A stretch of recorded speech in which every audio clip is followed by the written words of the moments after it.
Grandmama used to pray, oh Lord, please save them from the evil snares and all the dangers that entangle. Yea, though they walking through the valley of the shadows, just prepare and make them fit for every battle, because I know they bound to come, and I know they bound to fall, but in your bounty, Lord, preserve their beautiful. Right, we still survive and offer grandma's prayers, surrounded by the jungle and the lion's den. Tread light, cause these traps is inconspicuous. They hide right in plain sight, thinking we don't see them when they linger. Look right beneath the surface, then leave a trail of corpses. Crisis, prices, your life a disposable commodity. Like living in a fantasy, conditioned to believe that the system even cares whether selling CDs or walking or driving or reading. Look, they don't even need a reason. It's just you breathing and being black. When it's such a pretty fall, it don't seem like we falling at all, at all. It's just a GMO dream, where things are never really what they seem. Please cue the violins, tell them just to play me something pretty, cause this gritty city got me screaming bloody murder. Said it got me screaming. This gritty city got me on some. Look, get your hand up on my pocket. Distraction, so lazy they use the same tactics. Like condom with some trinkets, just don't let them get to thinking. That light bulb gets a blinking. You know niggas and ideas. Oh dear, my dear, you may not know me, but I know you very well. Foresight, they say hindsight is 2020. Well, tell me something, we gotta see that history is on repeat. And maybe it takes a beat and a melody to speak a little louder than the message in the clouds or the essence in the air. I swear, my God is just so clear that a system driven by fear can never give us nothing but more of the same things. Oh, when it's such a pretty fall, it don't seem like we falling at all. It's just a GMO dream, where things are never really what they seem. Please cue the violins, tell them just to play me something pretty, cause this gritty city got me screaming. It's murder. Got me screaming, got me. This gritty city got me on some.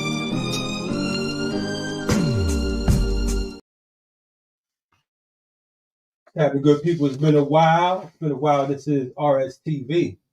Welcome to RSTV. This is Black Power Media. Wanted to bring you a special report because there's been a case that's been lingering in the news for a while. And today there's been a sentencing. So folks who are familiar, 8-year-old Noah Bush, a young black child, was found dead in a borrow pit in Jessup, which is in Wayne County, Georgia. He was found on May 16th, 2024. He went missing the evening of May 15th, and following extensive search, his body was found after the pit was drained. Initially, the sheriff's department stated publicly that there was no foul play and that Noah had wandered into the borrow pit and drowned. This morning, August 22nd, the hearing for the 11-year-old juvenile charged in the tragic death of Noah Bush began at Wayne County Sheriff's Office. During the proceedings, the young defendant admitted to his role in the homicide, confessing to pushing 8-year-old Noah Bush into a clay pit filled with water and holding his head underwater until he died. We have with us, joining us today, fresh out the courtroom, is Attorney Molly Davis, who is no stranger to Black Power Media, and he's going to give us the real of what's going on. On the screen right now, you see 8-year-old Noah Bush, who was robbed of his life. Molly, how you doing, brother? How's everything going?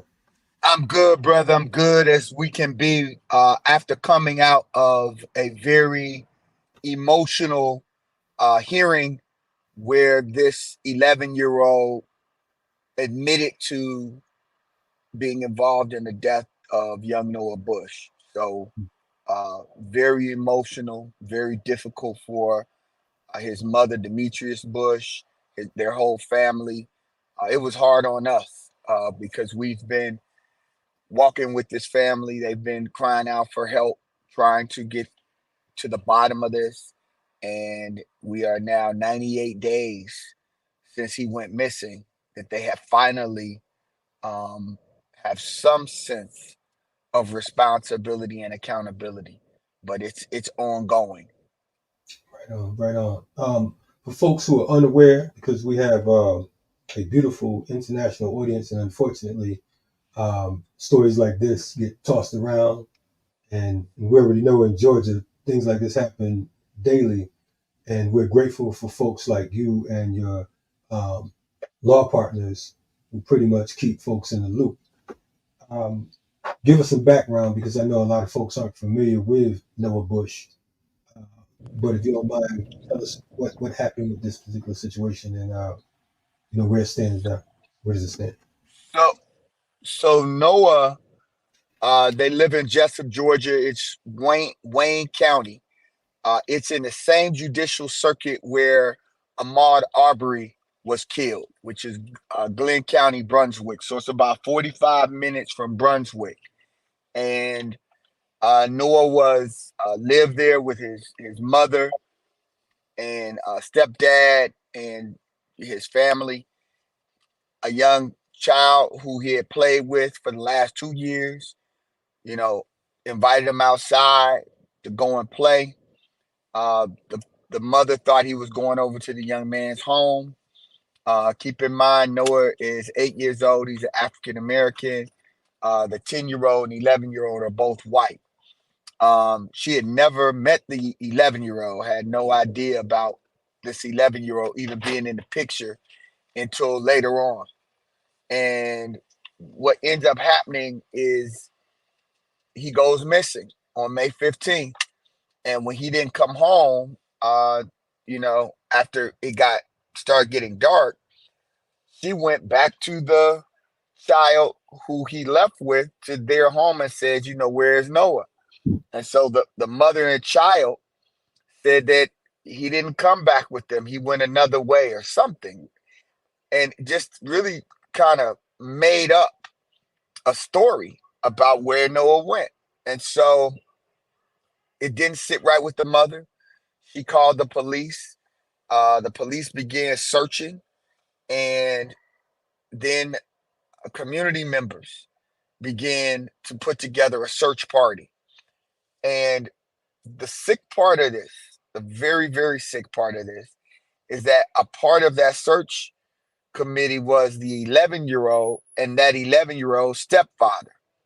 So what comes out later is that the 11-year-old knew exactly where Noah was, and we believe that his stepfather did as well as his mother. But instead, they make it seem as if they are helping in this search. All along, they're in an area where there's this burrow pit, basically a area where they're removing a lot of clay. And so when it rains, it's a lot of water out there. And so what we find out later is that they have lured him out there. And when he gets out there, the 11-year-old pushes him in the water, and then he holds his head underwater until he drowns. And they come back, and obviously, he's in the water with them. He he's in the water with them, and he has to come back home soaking wet. And so we're like, we know the parents had to know, but so that when they question his mother, they catch her up in a lie during questioning. And so they again end up issuing a warrant for her lying during this investigation. But we believe it was more than that. That her boyfriend, the boy's stepfather, there's some research, some concerns that he may in fact have been involved with some white supremacist Aryan Nation kind of stuff, and so they're investigating. We're investigating that to determine whether that is factual or not. But what we do know is that 11-year-old had previously beaten a black boy, and while he was beating him, he was calling him the N-word at 11. So you have some idea of what the mindset is of this 11-year-old, and there's only one place he could get that from, and that's from home. So that's the sheriff, like you mentioned early on. The sheriff initially says, "Nah, this is just an accident," and the mother and the community, and I mean the community, they're rallying. They've been protesting every week since this has happened. They were out there today, and we were inside the court, and we thought that they were going to try to arrest the brothers and sisters out there, and they have a multiracial organizing effort going on. So the blacks and the white folks are in there, and they're saying that Wayne County is not really focused on ensuring justice for this family. So they've been out in the street marching, protesting. Today was very volatile. It was an intense, very emotional day. So what's the racial demographic of Wayne County and Jessup, and also like how far is that from Atlanta for folks who don't know anything Yeah, about it? yeah, no, so from Atlanta, it's about 4 hours and a little bit of change. We're trying to make it back now. We got down late last night, and so I'm not certain of the exact racial makeup. It's looks to be almost 50-50ish, but there is obviously some racial tension, racial animus in this area. This is South Georgia. This is again where Ahmaud Arbery, had it not been for his family fighting uh, and the organizing efforts, the men who killed him would have just walked scot-free. It took 55 days to make arrests in this case, 55 days. And then once those arrests were made, now you see the 10-year-old got his sentence in July, and now the 11-year-old. And unfortunately, in this situation, even when it's murder, he pled to a voluntary manslaughter, but the maximum for children their ages is 2 years under Georgia law.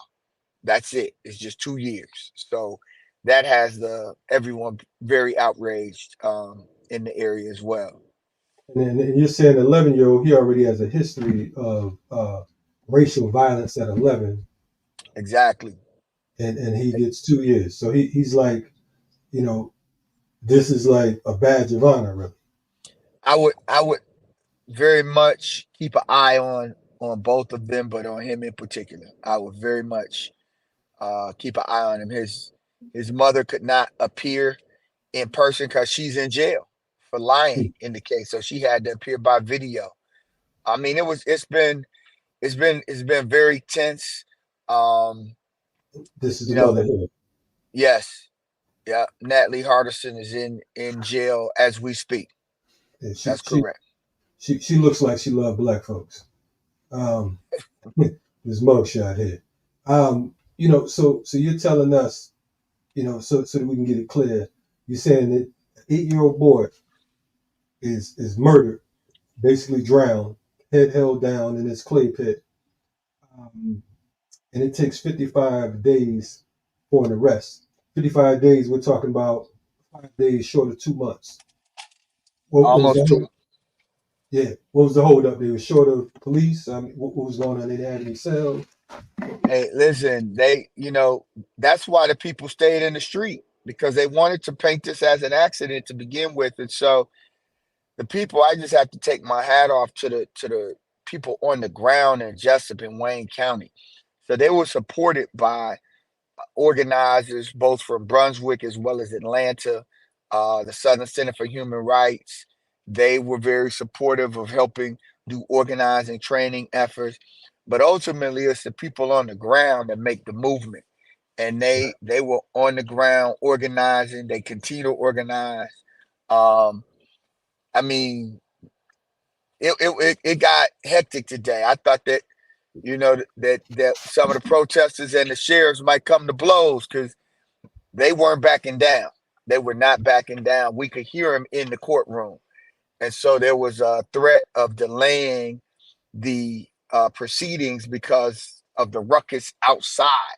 But everything went ahead, and I just want to again remind people, we see ourselves as a law firm, a part of a larger social justice ecosystem that's, includes organizations, independent media, organizers, advocates, family members, who are all clear that this system won't deliver justice for Black people, particularly poor Black people, without protests, without organizing, without intense confrontation.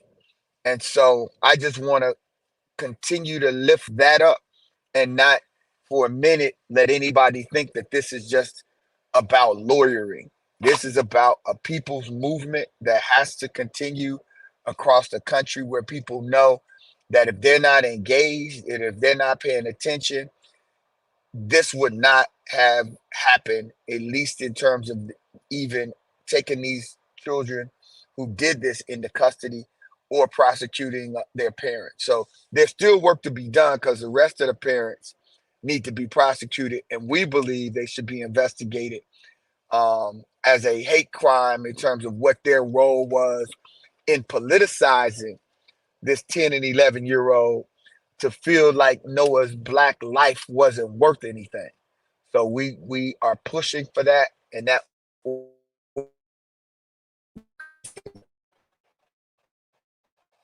Right. You're freezing up a little bit, Attorney Davis. We're live with Attorney Davis giving us a. Here you go, brother. You're back. I mean, we definitely appreciate you coming on. I know you pressed for time, and I know y'all driving through the very beautiful state of racist Georgia. I want to ask a couple more questions before we let you go. One, this 10 and 11-year-old, they've both been sentenced. You're saying they've been sentenced to the maximum, which is 2 years. And how does the family, what does the community say to that? Number one, and also number two, what are the goals of the attorneys and the families in this case? Because I'm sure, knowing you and knowing the community, 2 years, that's like the sentencing the cops get for killing black folks around the country right now. So 2 years is like a vacation. What's your Oh, the mother literally said she was heartbroken by the lack of real accountability. She understood that this is the law, but she expressed her frustration, her anger, and her pain. The community has been outraged. I mean, they literally were in the street when we came out of the courtroom, and the fact that he admitted and pled guilty was announced, and what his sentence was announced. They erupted in anger. They were not celebratory at all. They were like, this is just wrong. And so that's the energy in Jessup on the ground. What's next is for the adults to be fully prosecuted for this investigation, not to end here, but for them to really delve down into what these adults did before in terms of politicizing these children around white racist ideology, and then after, as it relates to the concealment and the cover up and the just sinister misdirection of joining a search party when you already know that this child is at the bottom of a burrow pit is just, I mean, it's a different kind of evil, as my law partner, Attorney Francis Johnson, has lifted up. It really is to take the 11-year-old and you all walk around like you all are looking for a child that you know his demise already. So those are the things that are the next steps. Obviously, we appreciate Black Power Media, your listeners, your viewers, everyone to stay tapped in. Just keep looking that hashtag Justice for Noah Bush. Keep checking with the family, and just keep supporting local indigenous leadership, folk who are on the ground doing the primary organizing. No doubt. Hey man, we appreciate you coming on. Number one, but number two, just the um, I mean, I got chills coming through my body right now, just hearing that you say that this 11-year-old violent criminal, because that's what the hell I'm gonna call him, because that's how they would refer to us. If you have the wherewithal to murder a child, and then you're so heartless that you join a search party, and as you mentioned, he had to be in the pool with him, with the child.